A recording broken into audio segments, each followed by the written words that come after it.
ওয়াশিংটনে নয়, মুসলমানের শিকড় মস্কে নয়, মুসলমানের শিকড় দিল্লি নয়, মুসলমানের শিকড় হলো মদিনায়। ঠিক কিনা বলে? আমাদের শিকড় কোথায়? মদিনায়। মদিনায়। কেউ যদি মনে করে আমাদের শিকড় আমেরিকায়, আমেরিকার গোলাম আমরা না। কেউ যদি মনে করে আমরা দিল্লির গোলাম, আমরা দিল্লির গোলাম না। মুসলমান এক আল্লাহর গোলাম। ঠিক কিনা মুসলমান? আল্লাহর গোলামেরা বসে বসে আল্লাহর জমিনে কোরআনের তেলাওয়াত শুনেছে। আসমানের নিচে জমিনের উপরে এর চাইতে আর উত্তম জিকির হতে পারে না। ঠিক কিনা? আল্লাহর প্রিয় বান্দারা, দীর্ঘক্ষণ সময় আমি কোরআনুল কারীমের তেলাওয়াত করেছি। আপনারা শুনেছেন? শুনেছেন?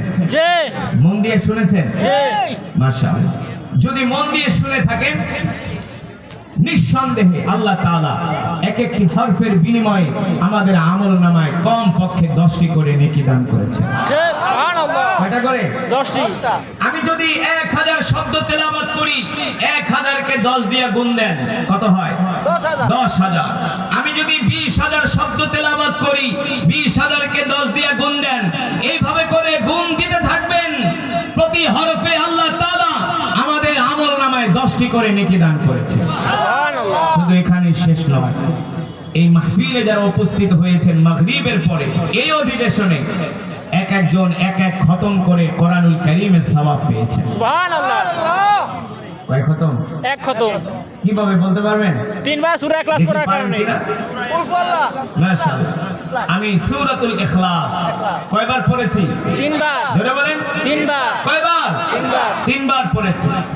তিরমিজির বর্ণনায় আসছে, সাহাবী আবু সাঈদ আল খুদরি রাদিয়াল্লাহু তাআলা আনহু থেকে হাদিসটি বর্ণিত। আল্লাহর নবী বলেন, কেউ যদি সূরাতুল ইখলাস শরীফ 3 বার তেলাওয়াত করে, আল্লাহ তাআলা তার আমলনামায় পূর্ণ এক খতম কোরআনুল কারীমের সওয়াব দান করে। সুবহানাল্লাহ। আল্লাহ তাআলা তার আমলনামায় পূর্ণ এক খতম কোরআনুল কারীমের সওয়াব দান করে। তাহলে আমরা এক একজন এক এক খতম করে কোরআনুল কারীমের সওয়াব পেয়েছি। খুশি নাকি বেজার? খুশি। আলহামদুলিল্লাহ। আলহামদুলিল্লাহ। আল্লাহ তাআলার প্রিয় বান্দা, এই যে আমি কোরআন পড়লাম, আপনারা কোরআনের তেলাওয়াত শুনলেন। আল্লাহ তাআলা কি কোরআন কেন নাজিল করেছেন বিশ্ব নবীর উপর, এটা আমাদের জানার দরকার আছে কি? আছে। কিছু মুসলমান মনে করেন আল্লাহ শুধু কোরআন নাজিল করছে মনে হয় খতম করার জন্য। না।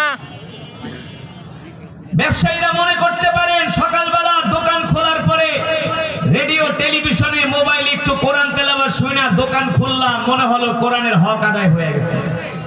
বিষয়টা কি এমন? না। অনেকে মনে করতে পারে আল্লাহ শুধু কোরআন নাজিল করছে পানি পাওয়া, পানি পড়া আর ঝাড়ফুঁক দেওয়ার জন্য। না। বিষয়টা কি তাই? না। এত সোজা না। কোরআন কোন সস্তা জিনিস না। ঠিক। কোরআন কোন সস্তা জিনিস না। কোরআনের একটা হরফ যদি এক পাল্লায় দেওয়া হয়, আল্লাহ তাআলার 8টা জান্নাত যদি এক পাল্লায় দেওয়া হয়, আল্লাহর কসম করে বলি কোরআনের একটা অক্ষর জান্নাতের চেয়ে দামি এবং ভারী হয়ে যাবে। সুবহানাল্লাহ। মুসলমান, সেই কোরআন আমি আপনাদের সামনে তেলাওয়াত করেছি। এই কোরআন আল্লাহর জবানের কালাম। আল্লাহ রাব্বুল আলামিন কোরআনুল কারীমের মধ্যে বলেন, ওয়ানুনাজ্জিলু মিনাল কুরআনি মা হুয়া শিফাউন ওয়া রাহমাতুন লিল মুমিনিন ওয়া লা ইয়াজিদুয যালিমিনা ইল্লা খাসারা। নবী হে আমার, আমি আল্লাহ আপনার উপর যে কোরআন নাজিল করেছি, এই কোরআন আমি মুমিনের শেফার জন্য, মুমিনের মুক্তির জন্য নাজিল করেছি। ঠিক কিনা বলেন? কোরআন হলো মুমিনের ঔষধ, কোরআন হলো মুমিনের মেডিসিন। ও মুসলমান, আমি যে কোরআন আপনাদের সামনে তেলাওয়াত করলাম, এই কোরআনের জন্য আল্লাহর নবী তাইফের ময়দানে রক্ত দিয়েছেন, উহুদের ময়দানে রক্ত দিয়েছেন। ঠিক কিনা বলেন? আল্লাহর নবী উহুদের ময়দানে দান মোবারক শহীদ করেছেন। এই কোরআনের জন্য আল্লাহর নবীর সাহাবীরা জীবন পর্যন্ত দিয়েছেন। ঠিক। আল্লাহর কোরআনের জন্য শহীদ হয়ে গিয়েছেন। শুধু এখানে শেষ না মুসলমান, এই কোরআনের জন্য আল্লাহর নবীর সাহাবীরা নিজের সন্তানদেরকে এতিম করেছেন, স্ত্রীদেরকে বিধবা করেছেন, নিজের মাতৃভূমি জন্মভূমি ত্যাগ করেছেন আল্লাহর কোরআনের মহব্বতে। ঠিক কিনা বলে? আল্লাহ তাআলা এই কোরআন কেন নাজিল করলেন? এই কোরআন নাজিল করার কারণ কি? এটা আমাদের মুসলমানদেরকে বুঝতে হবে। আমরা অনেকেই জানি না আল্লাহ কেন কোরআন নাজিল করেছেন। আল্লাহ তাআলা এই কোরআন শুধু খতম পড়ার জন্য নাজিল করেন নাই, মিলাদ পড়ার জন্য নাজিল করেন নাই, তাবিজ লেখার জন্য, জার ফুক দেওয়ার জন্য আল্লাহ কোরআন নাজিল করেন নাই। আল্লাহ তাআলা কোরআন নাজিল কেন করেছেন? আলা লাহুল খালকু ওয়াল আমরু তাবারাকাল্লাহু রাব্বুল আলামিন। আল্লাহ নবী, বিশ্ব নবী, রাহমাতুল লিল আলামিন মক্কার কাফেরদেরকে এই কোরআন দিয়া তাদেরকে 10 বছর দাওয়াত দিয়েছেন। কয় বছর? মক্কার কাফেররা কোরআনের দাওয়াত গ্রহণ করে নাই। আল্লাহ নবীকে তারা মিথ্যাবাদী বলে গালি দিয়েছে, আল্লাহ নবীকে তারা জাদুকর বলে গালি দিয়েছে, আল্লাহ নবীকে তারা গণক বলে গালি দিয়েছে, আল্লাহ নবীকে তারা কবি বলে গালি দিয়েছে। আল্লাহ রাব্বুল আলামিন বলেন, নবী, মক্কার কাফেররা আপনাকে গণক বলে গালি দেয়, কবি বলে গালি দেয়, জাদুকর বলে গালি দেয়। নবী হে আমার, আলা লাহুল খালকু ওয়াল আমর তাবারাকাল্লাহু রাব্বুল আলামিন মক্কার কাফেরদের সামনে মাথা উঁচু করে ঘোষণা করে দেন, আর মক্কার কাফেরদেরকে মিষ্টি মিষ্টি দাওয়াত নয়, মিষ্টি মিষ্টি কথা নয়। এতদিন নরম নরম কথা বলছেন, এবার গরম ভাষায় কথা বলেন। আলা লাহুল খালকু ওয়াল আমর তাবারাকাল্লাহু রাব্বুল আলামিন। মক্কার কাফেররা শুনে রাখো, আমি আল্লাহর পয়গম্বর মুহাম্মদ সাল্লাল্লাহু আলাইহি সাল্লাম আজ থেকে ঘোষণা দিচ্ছি, আলা লাহুল খালকু ওয়াল আমর তাবারাকাল্লাহু রাব্বুল আলামিন। আজ থেকে মক্কার জমিনে সৃষ্টি যার, আইন চলবে তার। ঠিক। সৃষ্টি যার, আইন চলবে তার। আইন চলবে তার। ডেডা ওই মাইকম্যান ওরে বাইন্ডার আইন খুঁটির সাথে এই মাইক লয়ে এসে আমার প্রোগ্রাম করতে না। আল্লাহর আইসক্রিম বেচেন না মাইক, কোন একটা শব্দ আওয়াজ বের হচ্ছে না। এত জোরে কেরাত করলাম, শীতের ভিতরে ঘাম বাইরে গেল, ওর মাইকে কোনো আওয়াজ নেই। আল্লাহ রাব্বুল আলামিন সে কথাই কোরআনুল কারীমের মধ্যে বলছেন, নবী হে আমার, আমি আল্লাহ আপনার উপর যে কোরআন নাযিল করেছি, এই কোরআন নিয়ে আর ঘরে বসে থাকবেন না, কোরআন দিয়ে মক্কার কাফেরদেরকে দাওয়াত দেন, আর আজ থেকে ঘোষণা করে দেন মক্কার জমিনে, আল্লাহর জমিনে আল্লাহর কোরআনের আইন চলবে। ঠিক কিনা বলে? কার আইন? আল্লাহ। আমেরিকার আইন চলবে না, রাশিয়ার আইন চলবে না, ভারতের আইন চলবে না। ঠিক কিনা বলে? সৃষ্টি যার, আইন চলবে তার। আইন চলবে তার, জমিন যার, বিধান চলবে তার। ঠিক। ঠিক কিনা? ঠিক। জমিন যার, বিধান চলবে তার। মুসলমান, আল্লাহ তাআলা কোরআন নাজিল কেন করলেন এই বিষয়টাই তো আমরা মুসলমান বুঝি না। আমরা মনে করি খতম পড়লেই কোরআনের হক আদায় হয়ে যায়, মিলাদ পড়লেই কোরআনের হক আদায় হয়ে যায়, কোরআন দিয়ে তাবিজ লেখলে, পানি পড়া দিলে কোরআনের হক আদায় হয়ে যায়। এত সোজা না। কোরআনের হক আদায় করতে যে আল্লাহ রাসূলের সাহাবী হযরত বেলাল কাফেরদের অত্যাচার সহ্য করেছেন। ঠিক কিনা? আপনারা তো মাগরিবের সময় আসছেন কোরআন শুনতে, আর হযরতে বেলাল হাফসি গভীর রজনীতে আল্লাহর নবীর কাছে চলে যেতেন কোরআন শোনার জন্য। গভীর রজনীতে মক্কার কাফেররা, আবু জেহেল, আবু লাহাব, উতবা, শাইবারা, তারা দেখলো গোলাম বেলাল মুহাম্মদের কোরআন শুনতে যায়। এই কারণে আল্লাহর নবীর সাহাবী হযরতে বেলালকে ধরে মক্কার কাফেররা মরুভূমির মধ্যে চিৎ করে শোয়া 40 কেজি ওজনের একটা পাথর হযরত বেলালের বুকের ভিতর দিয়া চাপা দিয়ে দিল। 40 কেজি ওজনের একটা পাথর হযরত বেলালের বুকের ভিতর দিয়া দিল। বুকের উপরে 40 কেজি ওজনের একটা পাথর দিয়া হযরত বেলালকে চাপ দিয়ে রাখলো। পাথরের ভারে এবার আর হযরত বেলাল নড়াচড়া করতে পারে না। এবার আর হযরতে বেলাল নড়াচড়া করতে পারে না। ও যুবক, ও মুসলমান, কথাটা ভালো করে চিন্তা করেন। আল্লাহ নবীর সাহাবী হযরত বেলাল কত না কষ্ট করছে আল্লাহর কোরআনের জন্য।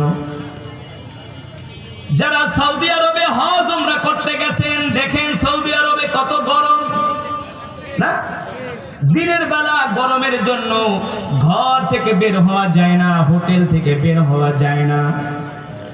এখন তো এয়ার কন্ডিশনের ব্যবস্থা আছে, এসির ব্যবস্থা আছে। 1450 বছর আগে এর চাইতে আরো বেশি গরম ছিল। ঠিক। ওই প্রচন্ড গরমের মধ্যে হযরতে বেলালকে মরুভূমির মধ্যে চিৎ করে শোয়ায়া 40 কেজি ওজনের একটা পাথর হযরত বেলালের বুকের ভিতরে দিয়া রাখছে। পাথর দিয়া চাপা দিয়ে রাখছে। হযরত বেলাল নড়াচড়া করতে পারে না। আবু জেহেল, আবু লাহাবরা এসে বলে, ওলীদ ইবনে মুগীরারা এসে বলে, বল বেলাল, আর কোনদিন মুহাম্মাদের কাছে যাবি না?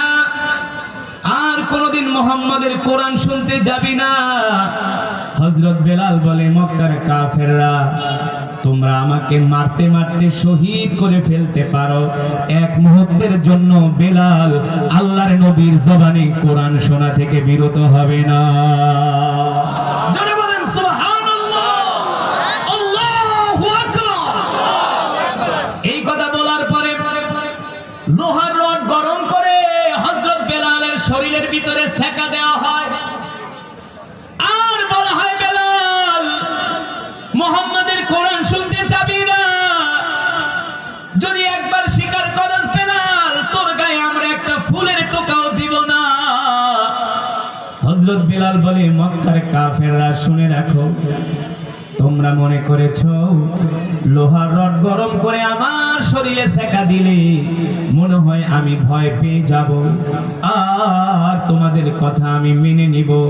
আল্লাহি রাব্বাল কাবা, রবের কাবার কসম খায়া বলি, বেলালকে যদি মারতে মারতে শহীদ করে ফেলো, বেলাল শহীদ হয়ে যাবে।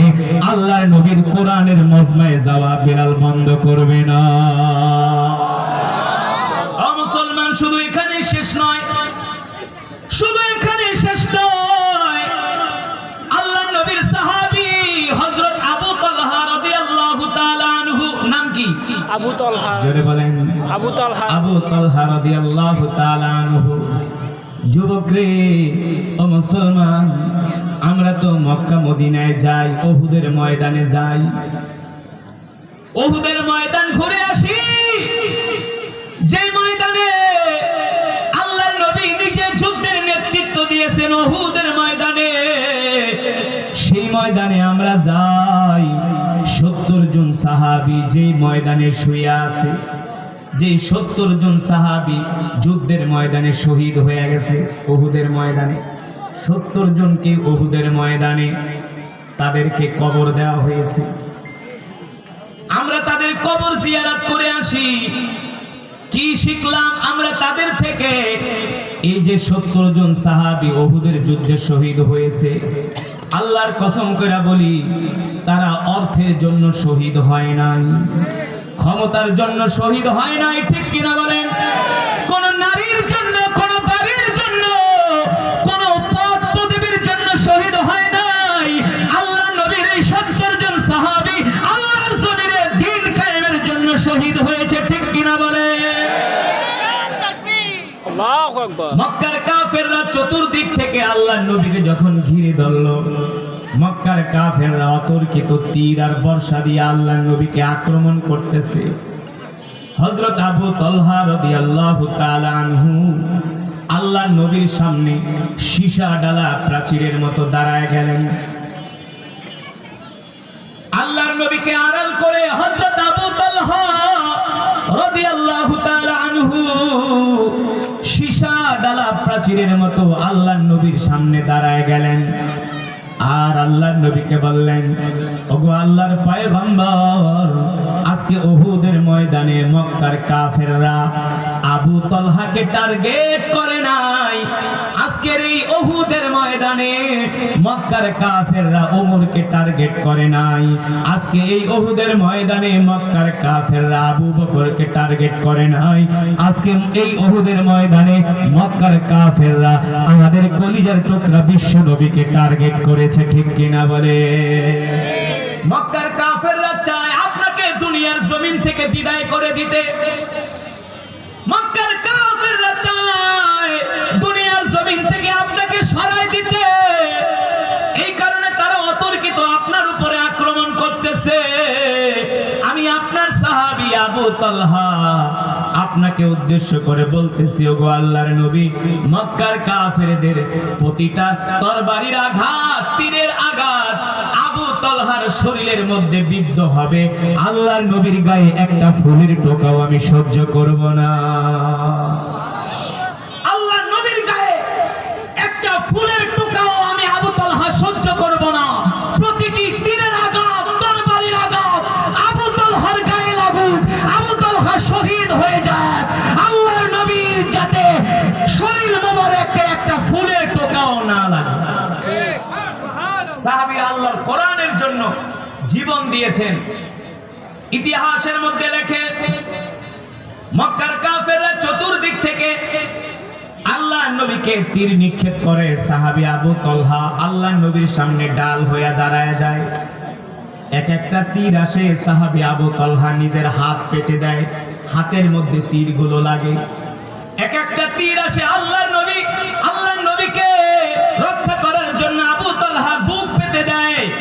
আবু তালহার বুকের ভিতরে তীরের আঘাত লাগে, তরবারি দিয়ে আঘাত করে। প্রতিটা তরবারির আঘাত সাহাবী আবু তালহার বুকের মধ্যে লাগে।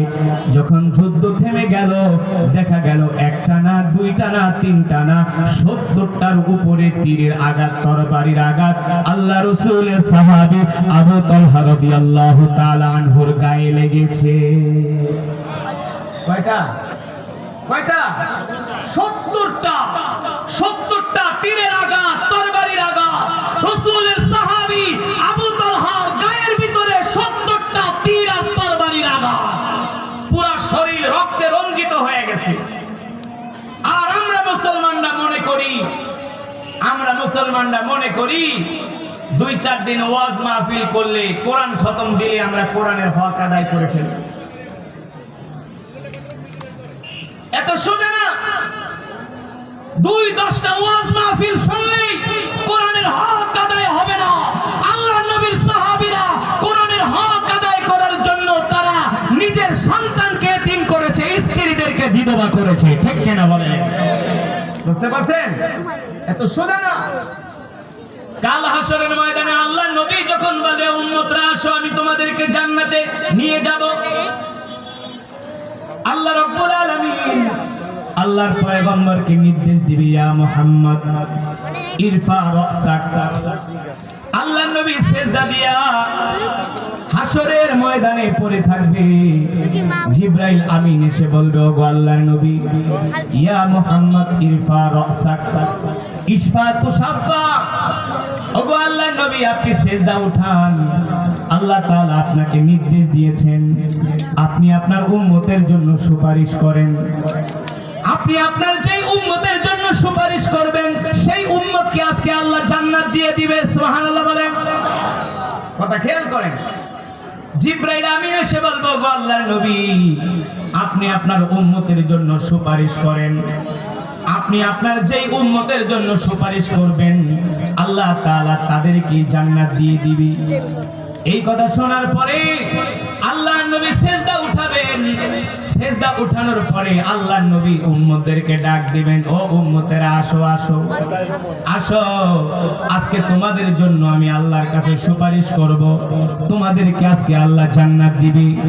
এই কথা বলে আল্লাহর নবী যখন উম্মতদেরকে ডাক দিবেন, পৃথিবীর ২৫০ কোটি উম্মত আল্লাহর নবীর সামনে দেয়া হাজির হবে। এর ভিতরে গাঁজাখোর থাকবে। কি খোর? গাঁজাখোর, হিরণখোর, বাবাখোর, ইয়াবাখোর, সুদখোর, ঘুষখোর।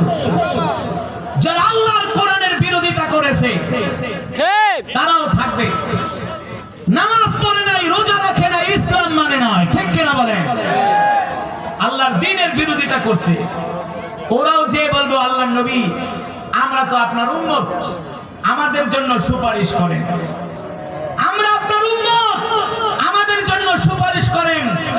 তখন আল্লাহর নবী বলবে, এই আমার সাহাবী বেলালের দিকে তাকায় দেখ, আমার সাহাবী আবু তালহার দিকে তাকায় দেখ, আমার সাহাবী জাফর বিন আবু তালেবের দিকে তাকায় দেখ, ঠিক কিনা বলেন?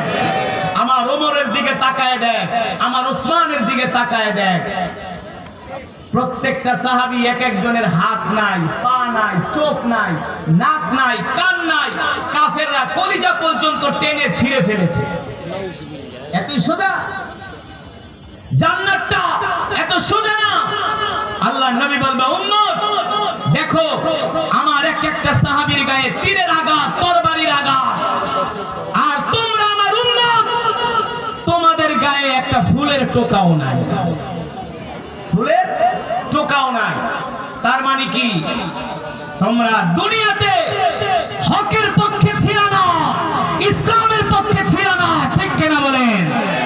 অকুল জাআল হক ওয়া যাহাকাল বাতিল ইন্নাল বাতিলা কানা যাহুকা।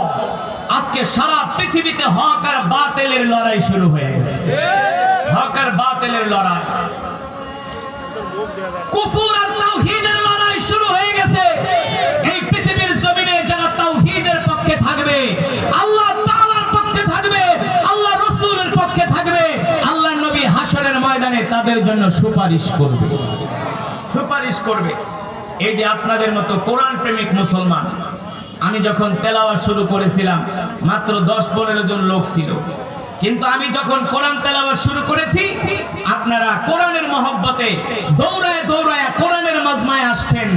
আল্লাহ রাসূলের হাদিস, এই দুনিয়ার জমিনে যারা আল্লাহর কোরআনকে মহব্বত করে, আল্লাহর কোরআনকে ভালোবাসে, আল্লাহর কোরআনের তেলাওয়াত শুনে আল্লাহর জমিনে কোরআনের রাজ কায়েম করার জন্য চেষ্টা করে, আল্লাহর নবী কাল হাশরের ময়দানে তাদেরকে ধরে ধরে আল্লাহর জান্নাতে ঢুকিয়ে দিবে। সুবহানাল্লাহ, জোরে বলেন সুবহানাল্লাহ। আল্লাহর জান্নাতে ঢুকিয়ে দিবে। এই কারণে আমাদেরকে সদা সর্বদা হকের পক্ষে থাকতে হবে। কিসের পক্ষে? জোরে বলেন কিসের পক্ষে? কোরআনের পক্ষে, হকের পক্ষে থাকতে হবে, ঠিক কিনা বলেন? যেখানে গুনাহ নাফরমানি সেখানে যাওয়া যাবে, যেখানে ইসলাম বিরোধী কাজ হয়, দ্বীন বিরোধী কাজ হয়, যেখানে অশ্লীলতা হয়, গুনাহ হয়, নাফরমানি হয়, সেইখানে যাওয়া যাবে না, ঠিক কিনা বলেন? আল্লাহ রাসূল বলেন, উম্মত দুনিয়ার জমিনে যদি তোমরা আমার আদর্শকে আঁকড়ে ধরো, আমার সুন্নাহকে আঁকড়ে ধরো, আমি নবী কাল হাশরের ময়দানে তোমাদের জন্য সুপারিশ করে করে, হাত ধরে ধরে আমি নবী তোমাদেরকে জান্নাত পর্যন্ত পৌঁছে দিব। সুবহানাল্লাহ বলেন। তাহলে আমরা আল্লাহ রাসূলের আদর্শ মানবো তো? ইনশাআল্লাহ। আল্লাহ রাসূলের সুন্নাত মানবো তো ইনশাআল্লাহ? কে কে আল্লাহ রাসূলের সুন্নাত মানবেন? হাত উঠে আল্লাহকে দেখেন, হাত সোজা করেন, হাত সোজা করেন, ডাক দেন ইয়া আল্লাহ। আরো জোরে বলেন ইয়া আল্লাহ। ওয়াদা করলাম আর কোনদিন নামাজ ছেড়ে দিব না, রাসূলের সুন্নাত ছেড়ে দিব না, বলি আমিন। হাত নামান। এবার আসেন আল্লাহ রাসূলের সুন্নাত কি? আফসোস সালাম। এক মুসলমান আরেক মুসলমানকে সালাম দিব। এক মুসলমান আরেক মুসলমানকে কি দেব? সালাম। এখন আমরা মুসলমান মুসলমানদের সালামও দেই না, আর সালাম দিলে অনেকে উত্তর নেয় না। ঠিক। একটু টাকা পয়সার মালিক হয়ে গেলে সে আর তার আত্মীয় স্বজনদের সালাম দিতে চায় না। বলো আরে আমি কি সালাম দেব, তো গরিব, আমি তো ধনী, ঠিক কিনা বলেন? এই কারণে আমাদের এক মুসলমান আর এক মুসলমানকে সালাম দিতে হবে। তবে মুসলমান এমনি এমনি সালাম না দিলে কি হইল? এই দেশে একটা সালামের মৌসুম আছে। কি আছে? সালামের মৌসুম। এই যে এখন নির্বাচন আইছে, এখন দেখবেন কাডার আকারা নাই, যারে পাইবো তারই সালাম দিবে। ঠিক, হ্যাঁ ঠিক, যাকে পাবে তাকেই সালাম দিবে। এই ভণ্ডামি সালাম না। মুসলমান মুসলমানকে সালাম দিতে হবে, ঠিক কিনা বলেন? মুসলমান মুসলমানকে হৃদয় থেকে সালাম দিতে হবে, ভালোবেসে সালাম দিতে হবে। রাজি আছেন ইনশাআল্লাহ? আল্লাহ রাসূল বলছেন কোন উম্মত যদি দৈনিক কোন মুসলমানকে 20 জন মুসলমানকে সালাম দেয়, কয়জন? 20 জন। আল্লাহ রাসূল বলে তার ইন্তেকালের পরে আমি নবী তাকে সুপারিশ করে জান্নাতে ঢুকায় দেব। সুবহানাল্লাহ। কিন্তু নামাজ পড়া লাগবে না, শুধু সালাম দিবেন। কি সিলেটের এক লোক কয়, হুজুর তুমি না ওয়াজ খাল্লা 20 জন লোকরে সালাম দিলে জান্নাতে চলে যাব, তা নামাজ খিল লেগা পড়তাম। আমি কই না, আগে নামাজ, ঠিক কিনা বলেন? আগে নামাজ, তারপরে অন্য কাজ। রাজি আছেন ইনশাআল্লাহ? ইনশাআল্লাহ। তাহলে 5 ওয়াক্ত নামাজ পড়বেন, আল্লাহ রাসূলের সুন্নাত গুলো মানবেন। আল্লাহ তাআলা আজকে যে আলোচনা করলাম, এই আলোচনা আপনাকে, আমাকে, আমাদের সকলকে আমাদের বাস্তব জীবনে আমল করার তৌফিক দান করুন বলে আমিন। 5 ওয়াক্ত নামাজ, আল্লাহ রাসূলের সুন্নাত গুলো আমরা যেন জিন্দা করতে পারি, মানতে পারি, আল্লাহ তাআলা আমাদের কবুল করুন বলে আমিন। এই আশায় প্রত্যাশা ব্যক্ত করে আমি আমার সংক্ষিপ্ত আলোচনা এখানে শেষ করছি। ওমা আলাইনা ইল্লাল বালাগ। আজান দিব না, হুজুর আজান দিবেন না।